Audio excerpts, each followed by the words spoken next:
All right. I'll help you. But you'll have to tell me more. Thank you, lad, thank you. But not here. We must go to the graveyard. That's where my curse lies. Let's go then. There's no time to waste. Here it is. What does the graveyard have to do with absolution? Hold on. Not so fast. I'll tell you everything. First, tell me, are you afraid of the dead?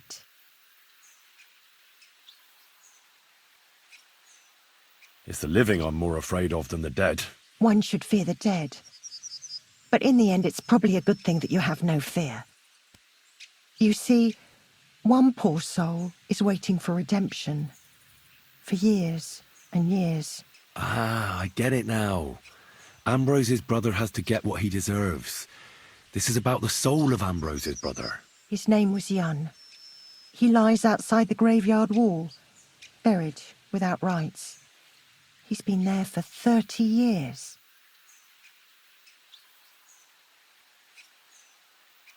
What happened to him? The memories are painful. We were childhood friends, and Jan loved me. Only, I chose his friend Vashek over him. He couldn't get over the rejection. So he lay in wait for Vashek one evening. And Vashek killed him? It was an accident. They quarrelled. Jan drew his sword first, and Vashek had to defend himself. Apparently, they got close to the cliff edge while they were fighting, and Jan fell. When they found his body at the bottom of the cliff, people thought he'd killed himself. The only one who didn't believe it was Jan's brother.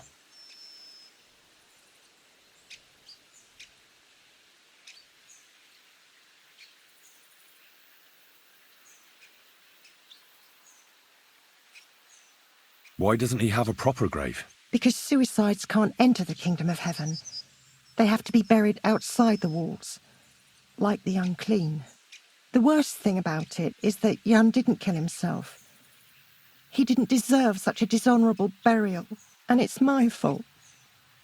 I said nothing. Did you see it? Were you there? No, but I believed my Vashek. He would never have lied to me.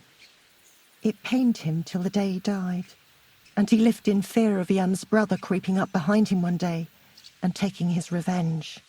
In the end, that fear ate him up from inside. Why didn't Ambrose avenge his brother Jan's death? He must have realised that you two were involved in it. He went away to Prague and joined an order of knights. He didn't want revenge, most likely. He let us live in peace. But then he came back and became a hermit in Apollonia. It never occurred to you that it was him? No. His name was Adam before, but he changed it to Ambrose. Besides, he got old, and I don't go to the cliffs much. Ah, the conciliatory cross where they saw the apparition. That's to commemorate Jan. His brother Ambrose had it built there. And those diabolical apparitions. It's my fault for saying nothing. God is punishing me for my sins. Nonsense. God wouldn't use a diabolical apparition to scare you, would he? And what's more, Ambrose forgave you, didn't he? Only on the condition that Jan's bones will be laid to rest in consecrated ground. Help me lay him to rest in a proper grave, please. But without telling the priest and gravedigger. Isn't that sacrilege? That's the only way we can put right a terrible mistake. Jan didn't kill himself. All right. We'll give him a proper burial. Jan's soul has the right to eternal rest. Thank you. The Lord will pay you back 100-fold. There's a rose bush outside the graveyard wall. You'll find his bones beneath it. Please bury him beside my Vashek. Here, beneath the pine tree. In that way they'll be reconciled, at least in death. Then place Ambrose's cross on his grave to bless their reconciliation.